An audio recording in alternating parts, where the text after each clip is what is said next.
a person of trans experience, it is a challenging thing just to get up in the morning, get dressed and step out the door without feeling like a criminal, without having to worry who's going to pelt you, who's going to hurt you, without having to worry if you're even going to come back home in one piece. Welcome to Trinidad and Tobago, a twin island republic whose national anthem states, where every creed and race find an equal place. Yet, this is not the reality for this marginalized community.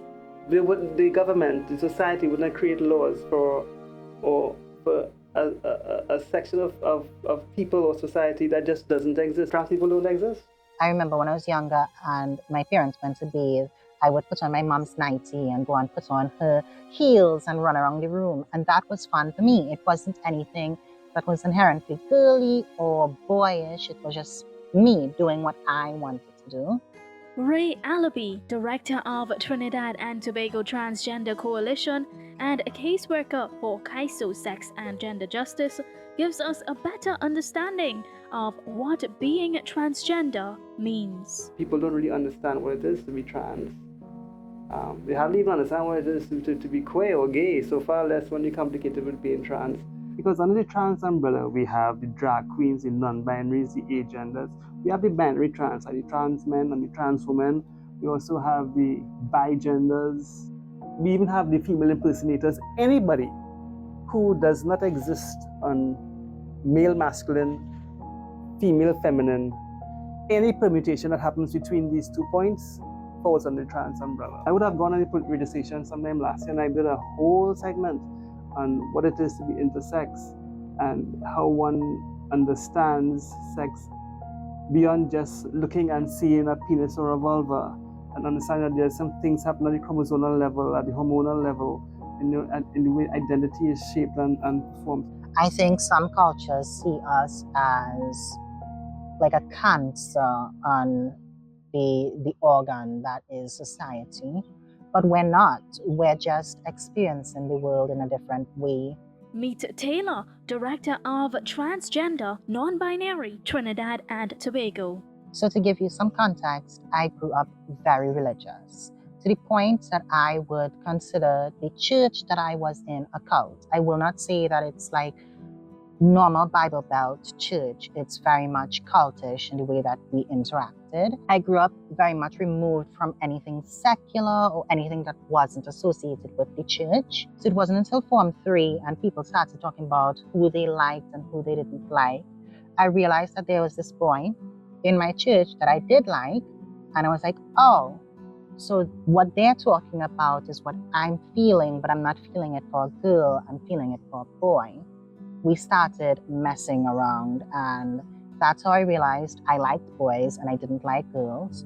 And Form 4, Form 5, it was like, that doesn't explain everything. There is something else that I just don't feel comfortable. Like if somebody calls me boy or man, it just like irks me so much. So I started like perusing Instagram and I came across a page called, at the time, I can't remember the name it was called, but now it's known as Transgender and Non-Binary Trinidad and Tobago, which is an organization that I am now a director of.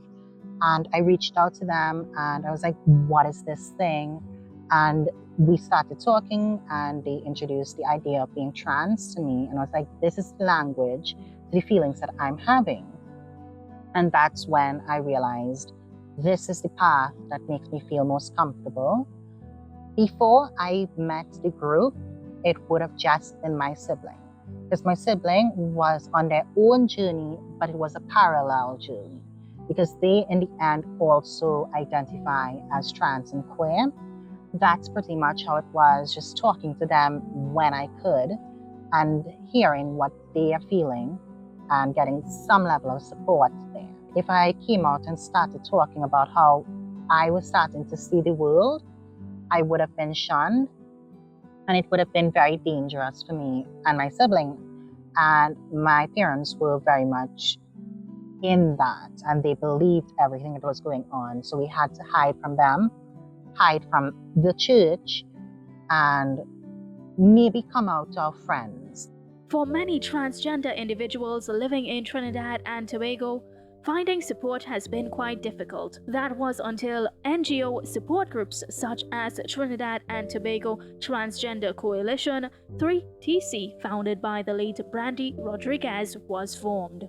Trans persons in particular were very discriminated against, had a very difficult time navigating healthcare services. So initially we started advocating for sensitization around trans persons coming to get HIV tests, or those who were positive, how they were treated. So there has been some great progress there in the in soft policies. By say soft policies, like if you were to go to Family Planning Association, TNT, they're very sensitized to trans persons. We have done public health sensitization with nurses. Doctors are a little bit difficult to engage in about trauma-informed trans care, because for a person of trans experience, it is a challenging thing just to get up in the morning, get dressed and step out the door without feeling like a criminal, without having to worry who's going to pelt you, who's going to hurt you, without having to worry if you're even going to come back home in one piece. So by the time you get to an office or a public health care clinic, it's not just the doctors or the nurses in meeting, it's going to be the guard. The guard might start to treat you a particular way. By the time you get into this space, they misgendering you. If you can't represent yourself, you can't be human in that space. And even when people go to a place when they're sick, it's because they're not in the best, and you are there not your best, and people are treating you with contempt or stigma. Oh my God, they love. You know what they like to do? When Brandy, in particular, because Brandy lived her life as a trans woman, when she would go to the hospital, this is precisely why she died. She would sit like, no, they come to see to you, they give you the file folders, you fill out the stuff. And then bit by bit, you see everybody come in at the window to check, to see, to check, to see. So all of a sudden, all your business is all over the place. You feel very exposed, you feel threatened.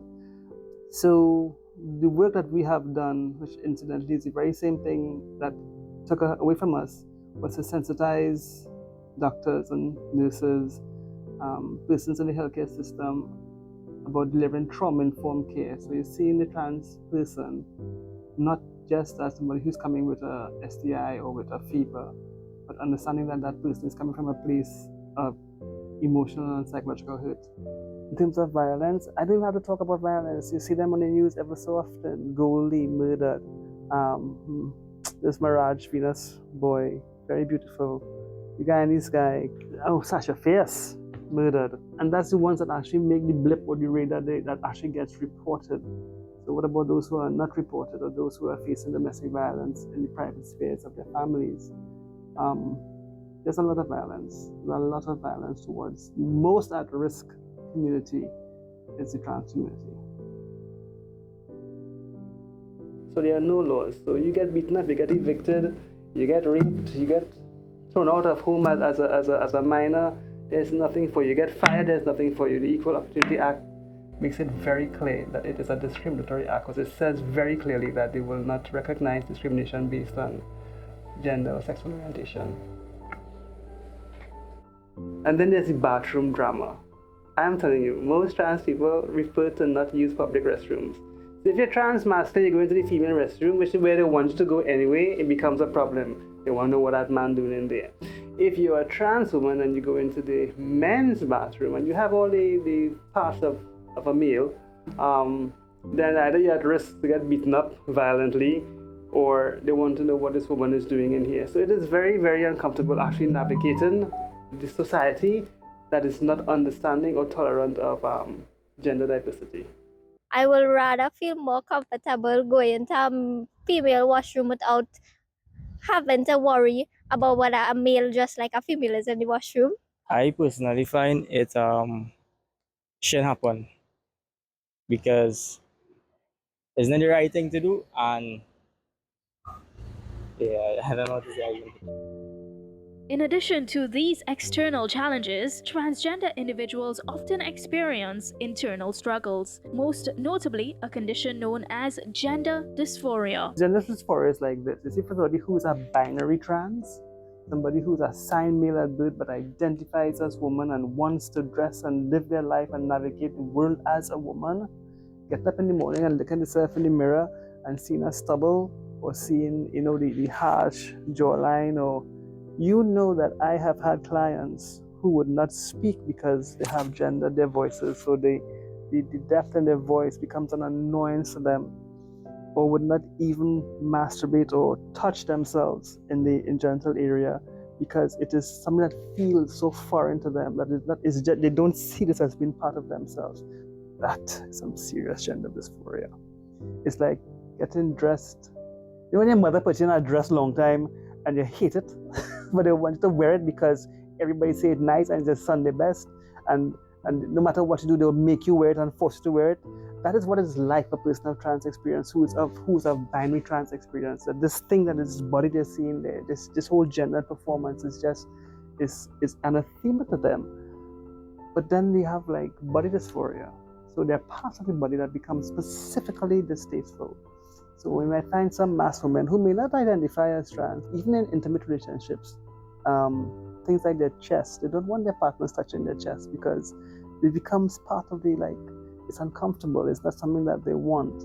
Trying to identify as trans femme or a trans woman, I had these ideas in my mind of what I had to look like, what I had to sound like, how I'm supposed to express myself.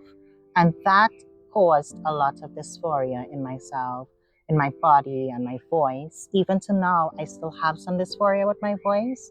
But now that I identify more on the non-binary spectrum, so my gender is non-binary, but my expression is feminine. So to make it easy for someone who's now meeting me, I would just say that I'm a trans girl and end it there. Being non-binary means that I don't have to fit into either of these arbitrary groups.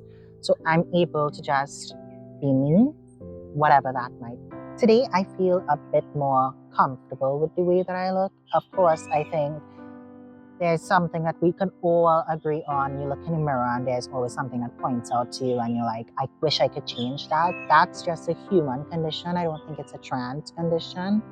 But younger me, there are some images I just don't want to look at.